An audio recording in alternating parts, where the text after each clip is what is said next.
तो स्वागत योग्य है, मैं बधाई देता हूं सरकार को। ठीक है, शांति प्रसाद भट्ट जी, यूकेडी का क्या स्टैंड है? क्योंकि एक प्रदेश, एक हिमालयी राज्य जहां पर अब ये महसूस होने लगा है कि पेड़ों की कटाई क्यों हो रही है, इस पर चर्चा की जाए, जो पेड़ लगाए जा रहे हैं उनको मॉनिटर किया जाए। क्योंकि अगर कहीं भी मैदानी इलाकों में, अन्य प्रदेशों में गर्मी पड़ती थी, सबसे पहले उत्तराखंड का रुख किया जाता था। अब यहीं के लोगों की त्राही त्राही हो रही है गर्मी से।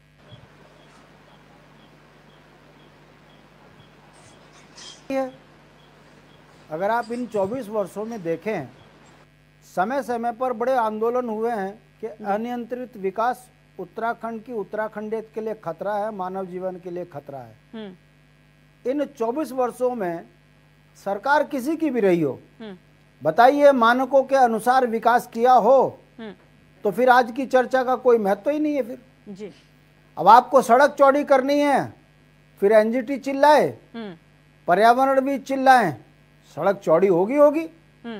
आपको एयरपोर्ट का विस्तारीकरण करना है, 17,000 पेड़ कटे चाहे 1 लाख पेड़ कटे, वो तो कटना ही है, चिल्लाते रहो। ऐसे ही हाई कोर्ट, अब नैनीताल में जजों को दिक्कत हो रही है, वकीलों को दिक्कत हो रही है नैनीताल में, तो अब वो कह रहे हैं हल्द्वानी में लाओ। अब हल्द्वानी में 4,000 पेड़ काटने क्या फर्क पड़ता है, काटो। अगर आप देखेंगे तो समय समय पर हर उस सामाजिक व्यक्ति ने हर उस विकास का विरोध किया है जो मानव जाति के लिए खतरा है। अब आप देख लीजिए, देहरादून के अंदर 2 लाख आदमियों को रहने की व्यवस्था नहीं है।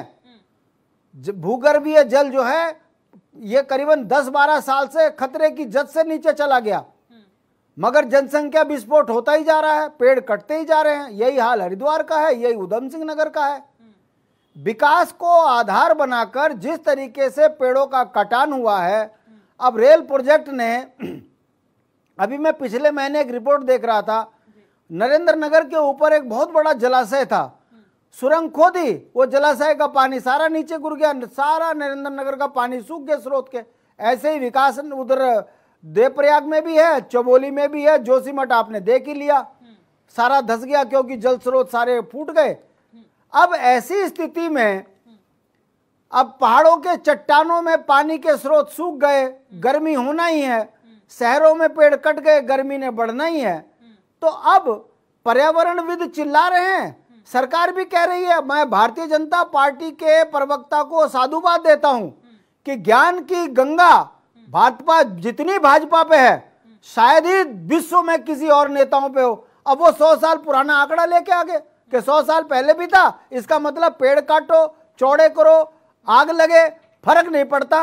ये जो तर्क और कुतर्क राजनीति में चल रहा है और विकास के नाम पर अंधा पेड़ का कटान हो रहा है, जल स्रोतों का सूखना, ये संकेत है कि यदि पर्यावरण के साथ छेड़छाड़ हुआ तो वो दिन दूर नहीं है कि जैसे मक्का में खड़े खड़े आदमी जो है मर रहे हैं, 550-600 आदमी मर गए, आस्था के चक्कर में बेचारे लाइन पे थे और गर्मी के कारण बर्दाश्त नहीं हुआ, खत्म। ऐसे ही नोएडा के अंदर 15-16 आदमी मर गए एक दिन में गर्मी के कारण। राजस्थान में एक सैनिक पापड़ तल रहा है गर्मी के कारण।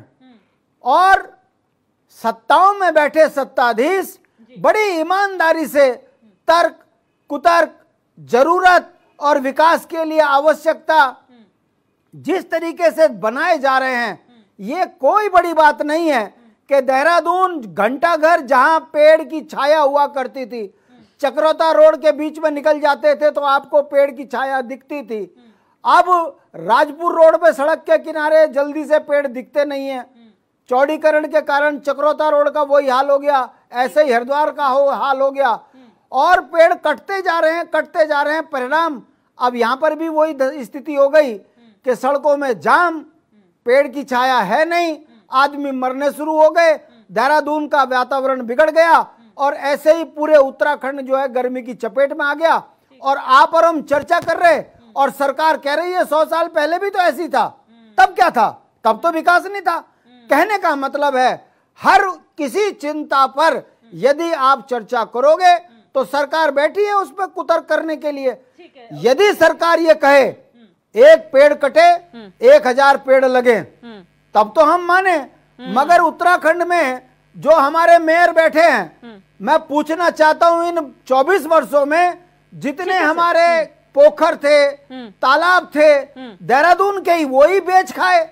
नगर निगम ने अपनी जमीनें बेच खाई, सुरक्षित नहीं करी। आपके सामने उदाहरण है, आजकल जो है बड़ी जांचें चल रही हैं। दोनों नगर निगम जिला प्रशासन को सहयोग नहीं कर रहा, जिला प्रशासन नगर निगम को सहयोग नहीं कर रहा, क्योंकि दोनों ने अगर पोल खोल दी तो दोनों के अधिकारी जेल चले जाएंगे।